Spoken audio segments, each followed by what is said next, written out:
Runnineers, it's Manny, and I know I've taken about 10 days before I made my next video, but there hasn't been a lot of news. I do think there's going to be a lot of news that's going to be dropping very, very soon. As a matter of fact, I think some even this week. The digital event guide for the Wine and Dine should be coming out possibly this week or maybe next week. I will be doing a whole video on that. I do believe that the medal reveal for the marathon weekend should be coming very soon also. I do have a surprise at the very end of the video, so please stay till the very end. It's not going to be a long video, this one, so that way you can see what I am talking about. I think it's going to be worth your while if you're running Wine and Dine or Marathon Weekend. But before we get to today's topic, please, if you haven't already, subscribe to the channel. We're almost going to get at 2,000, so I know we're going to get there. Please hit the notification bell, gives it a thumbs up, a like, share the information, and more importantly, comment down below if you like this information, you want more of it, what you guys want to hear, and I just love interacting with you guys. But let's get to today's topic. So as I promised, we are going to do a video about transitioning, and by transitioning, I mean we just did the Halloween. We got about 6 weeks before we do Wine and Dine. There's going to be a lot of people out there that have done a lot of the races or going to be doing a lot of the races. So in between, there is a transition. So we're going to cover that. And as an added bonus, I'm going to take you guys out on one of my runs during this transition phase, so you could basically get an idea of what I do. And just to give you an idea of what I do, somebody asked a great question on social media. They said, what kind of program do I follow? Mine is my own. Remember that I am an RRCA, that's a Roadrunners Club of America. I'm what's it called? I'm a certified running coach. Been doing this for many, many years. So I kind of, for a while, I would actually make out programs. So I basically have my own. Now I put it a little bit of my own touch to these programs because I have flexible days. So they're days, and I'll get into that in a little bit more detail in a little bit. But there's days that are very flexible. So for example, if I feel like it, I'm going to change it from this amount of miles to this amount of miles, or I might even just take the day off. But I'm getting ahead of myself. So first things first, let's get to it. So running runs throughout the year for the whole season, and including other runs in between, including training runs, can be a lot. A total of 157.5 if you're just doing the whole total runDisney season. Again, that's not including your training runs. That's not including your local 5Ks, 10K, halves, whatever you're going to do. So there's a lot of mileage that are going to go onto your legs during this transition, especially if you're going to be doing more than one run. And a common theme that I like to say, and some of you guys even throw it back at me and say you like this, you're gonna have to learn to run on tired legs. That is part of the challenge. That is part of running challenges and running challenges back to back to back. And sometimes with Marathon Weekend in Disneyland, we got about 3 weeks. We used to have only 1 week. So you're gonna have to learn to run on tired legs. With that said, what I would like for people to do, and this is what I do, and I'm gonna actually accent the fact that this is what I do, so you guys can take whatever you guys want out of this and do it. But what I like to do is the first thing I like to do is put a marker. So the marker is going to be the longest run, whether it be the marathon, half marathon, 10K or 5K. So whatever one, the 10 miler too, whatever one is your longest run, that is where you're gonna put the marker. For my case, it's going to be the marathon. So when I look this up, there is a couple ways that you can do this. So the number one way is going to be a specific training for each run. So for that, that means that let's say you have the Wine and Dine coming up. So you're going to do the Wine and Dine training.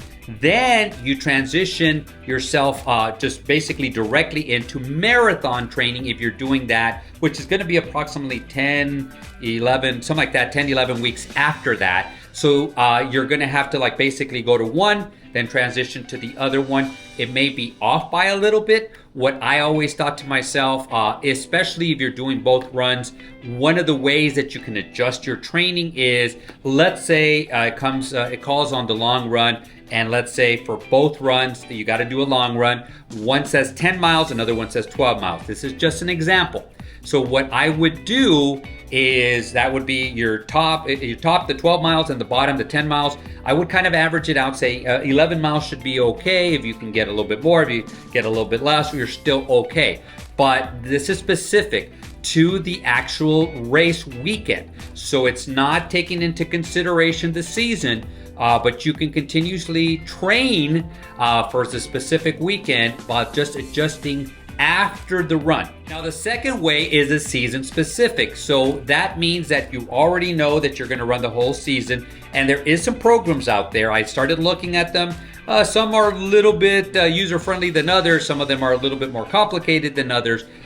So what they basically tell you is, again, this is the way you're going to go. Some of them will actually have long runs before your half marathon. So if, for example, your half marathon is 13.1 mile run, and you might have to run 15, 16 miles even before that. That's okay if you're at that level. If you're not, you're gonna have to make adjustments. I talked a little bit about this before. You kind of make the higher end and then the lower end and maybe hit the lower end, but then you have to adjust afterward for the higher end. And so it's gonna basically get me to level 3. And before we get to the third one, which is what I call field training, I do want to touch a little bit on speed work. Speed work is still going to be important. Now, if you haven't already seen, that speed work kind of gets in, sneaking into your longer runs, because all of a sudden you'll start going a little bit faster, especially now that you've done weeks, maybe months of speed training. You're going to feel that go. So you still want to keep the speed work at 1. Do not double it. 1 time a week. Maybe a second day you add, like I always say, a half of it. So in other words, if you're gonna have a 4-mile run, then maybe half of that would be speed work. The rest of it is just gonna be your regular mileage that you do. But do not overdo it on speed work. That'll put a lot of pressure on your legs. You're gonna get tired a little bit extra. You're going to get hurt, and that's not what we wanna do. So now I'm getting to what I do, and I'm gonna preface by saying this. What I do is not anything that you should take as Bible, anything that you should sit there and say, I gotta do this and stuff. But I really urge you to basically take this into consideration, and it's what I call feel training. And by feel, I mean F-E-E-L, so what you feel. Because like I used to tell the people that I used to help when I was a running coach, I said, I cannot feel for you, so I cannot speak for you. I do not know what your level of, your threshold of pain is, your threshold of soreness is, what you can overcome, what you can't overcome. That's something that you have to feel for yourself. So again, I was just telling somebody this. This is the way I do it. I have a template for what I'm supposed to do. So for example, I was gonna do 10 miles today. Now, I did have something in there where if my legs felt too heavy, I was slowing down too much, I just didn't feel it and stuff, I can come down to probably about 8, maybe even 7 miles and still be okay. So again, I go by feel, and then again, I have a top, I have a ceiling, and then I have a basement, and then I try to get somewhere in between. If I can hit the ceiling, that'd be great. I adjust it as I get closer to the big run, which is like the marathon or the big one that's coming up. So this is a half marathon. So for example, yesterday I did a 5-mile run pretty comfortably. Today I did a 10-mile run pretty comfortably. So again, I'm basically set for the wine and dine, but I'm still gonna try to do a 15-mile run in a couple of weeks, 2 to 3 weeks. So right before, a couple weeks to 3 weeks before the wine and dine, I'm gonna try to do that. I do have it to where I'm gonna do anywhere between 12 and 15. 15 being the max, 12 being the min, might even be a little bit lower depending on how I feel. So what I thought might help is something like a scale from 1 to 10. How tired, how sore, how just run down are you on a scale from 1 to 10?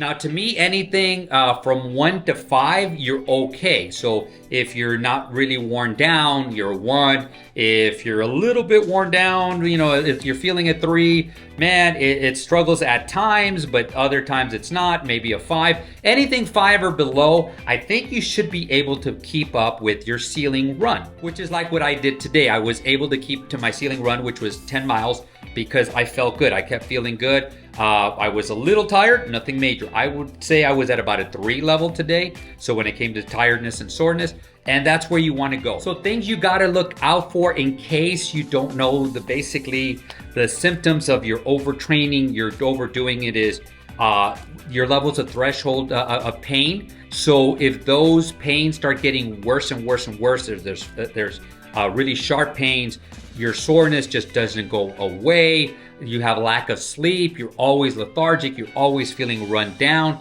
that is a sign, or those are all signs that you're overdoing it and overtraining it. So maybe it's a time at that time that you start looking at slowing it down, maybe even taking a couple of days off just to see how you react. So this is gonna bring me to my next point, which is recovery.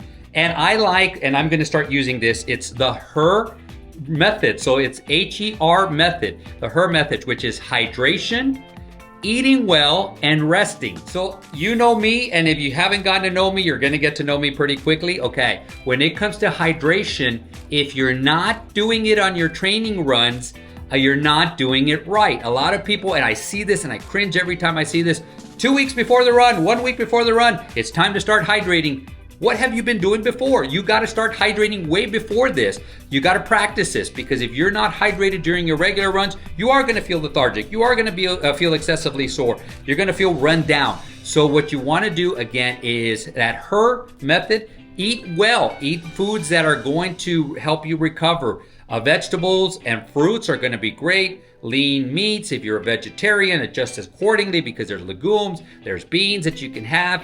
Get that good protein, the good source of fats, fatty acids. I like salmon. I like their small little fillets of salmon with a bunch of vegetables. I like to cook them in my oven. I like to eat that. It's a really, really good source of energy overall. But you got to have all these things so that your long runs, your recovery, your transition training, all of this goes well, or at least better for everybody. One thing I read that really stood out that I really, really liked. If you're a new runner, or if you're an experienced runner and you're going through these lethargic little bursts that you can't just, you just can't get rid of, a smart thing to do is the first 2, 3, 4 miles, just walk it at a little bit faster pace. That way you can get those miles in, and then you can get your regular miles in. See if that helps. So now with further ado, I'm gonna show you what I did, because I was able to run 10 miles this morning. So come on my journey with me, and we'll be right back. Well, hello, and today we are transitioning. So I've already started my jog. It's gonna start when it's dark, and I should finish when I'm dark. So I'm gonna use a psychological ploy. Somebody just reminded me about this, and thank you for that. But I'm running 10 miles today, so that's basically 3 5Ks and then extra, basically 6/10 of a mile. Well, I'm at 6/10 of a mile, so I'm just starting with my first of the 3 5Ks.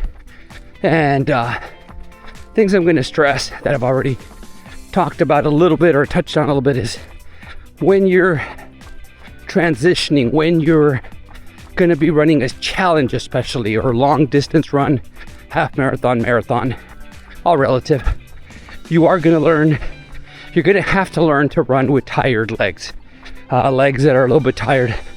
So recovery is the key, keeping yourself hydrated. So I'm hydrating all the time. I kind of cringe nowadays when I see, 1 week away, start hydrating now.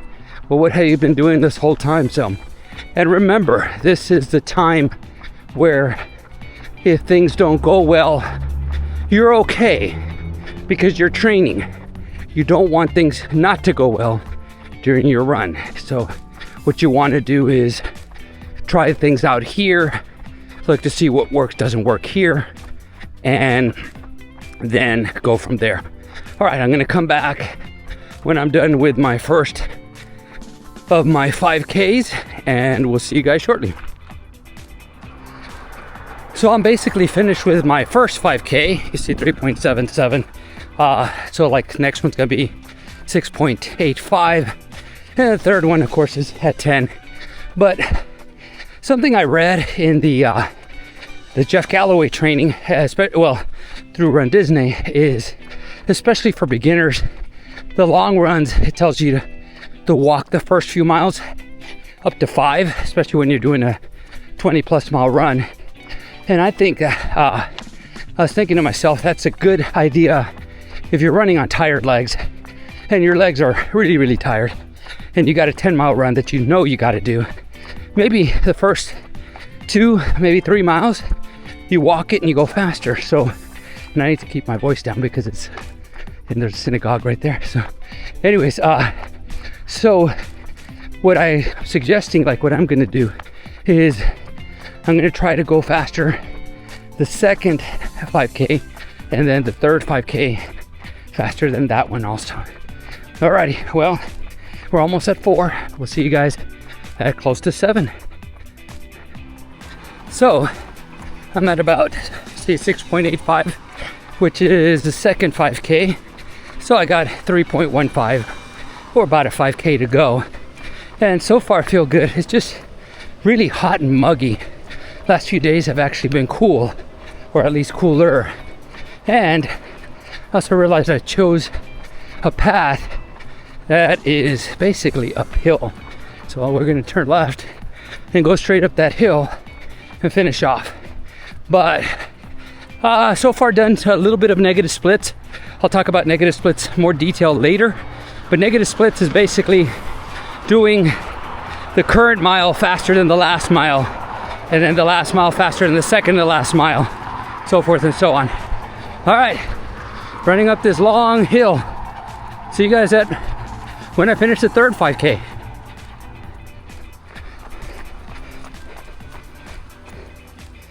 Okay, so we're almost here. Just grab my water. See 9.99. Let's see when it turns to 10. And there it is. 12:47 mile, the last mile. So put my water away real quick, but it's gotten pretty humid. Was able to finish there we go. Just stopped my Garmin. The 10 miles, but you can split it in just like I did to three 5Ks, and the first one to 6/10 of a mile, and that way it's a lot easier, especially in your mind. You can even, I was thinking about this, you can even go as far as stopping your timer, your watch after the first 5K, save it, walk for about 3 minutes, then do it again another 2, 3, 5, 8 times if it's a marathon. And so that way in your mind it might be a little bit easier to swallow. So that's it for out here. As you can see, it's still dark even though I finished 10 miles, but we're gonna go back inside and see you next time on the course. So what did you guys think? That was actually pretty cool. It was a little bit more humid than I thought. The last couple of runs I've had have been cooler, and this morning it was a little bit more warm. I was able to get through it, but I was able to push through it. So now you see what I do to adjust. I was trying to get the last few miles a little bit faster. The 9th mile was my fastest, so that was actually pretty cool. And that's what's called, and I'm gonna start using this too, especially if you wanna get faster, and it's gonna help you finish those runs. The negative split. That means the last part, or whenever you break it down into parts, the last part is going to be the fastest. And then I'm gonna talk about something that I just talked about with the run that I think is a great idea, and especially psychologically, if you are having problems doing the long runs, might not be a bad idea to start breaking it into 2-mile runs, 5K runs, whatever it is. And so for example, if you got to do a 15-mile run, break it down into 5 3-mile runs. So what you want to do is maybe do a 3-mile run, and so you stop your Garmin, and I say Garmin, whatever you're using, you stop it, you go ahead and save that, and then you walk for about 2 or 3 minutes before you start your next one. And then you do that 5 times. So at the very end, you run the 15 miles. Not exactly directly, but a lot of times psychologically it might help you out, where you're sitting there going like, instead of saying, man, I gotta run 15 miles, you say, oh wow, 3 miles, I can do this. So you run your 3 miles, you sit there, you do this, you recover, drink a little bit of water and stuff. All of a sudden you go, all right, another 3 miles. And then you do it a 3rd time, then a 4th time, and guess what? You get up to 15 minutes. See if that helps, especially if you're struggling. But those are just ideas that, especially, and I don't know about you guys, but this is why I love running, is that my head clears and I get all these ideas. I feel like I should be running with a notepad and stuff, because I get these ideas and they're just great ideas. And then a lot of times afterward I go, what was I thinking? I forgot about that. So sometimes I even put it on my phone in my notes. But again, hopefully these ideas help you guys out. Now, before we leave, this is really, really cool because I don't know how this happened, but somewhere down the line, somebody was able to take some pictures and the picture quality may not be as great. I was able to look at them, and the more I looked at them, I kept thinking, this is a great idea that this was brought out before. So it was the pin sets coming up for the Wine and Dine and Marathon Weekend and Coast to Coast. There was one for Coast to Coast. So I'm gonna put those there, and as time goes on, I might even do a whole video on this because I like all the pins that were brought out. I talked a little bit, or I just touched on it basically, that I think the medal reveal is going to be coming for Marathon Marathon Weekend very, very soon.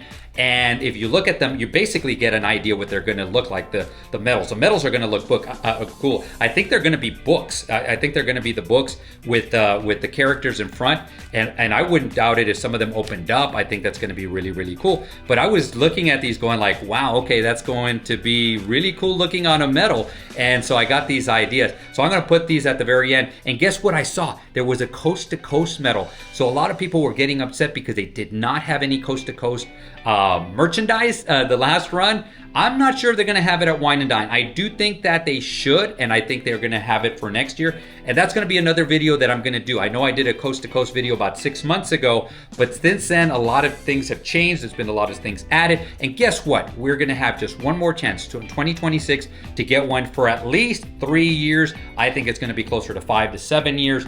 But it's going to be the last time you're going to be able to get any of this merchandise, so we'll talk about it. But you know what? I'm done talking. I'm going to show you these, and let me know what you guys think. Is there anything that stood out for you, especially if you're doing the Wine and Dine and the Marathon Weekend? But without further ado, create a magical day, create a magical run, and guys, we will see you sooner than later.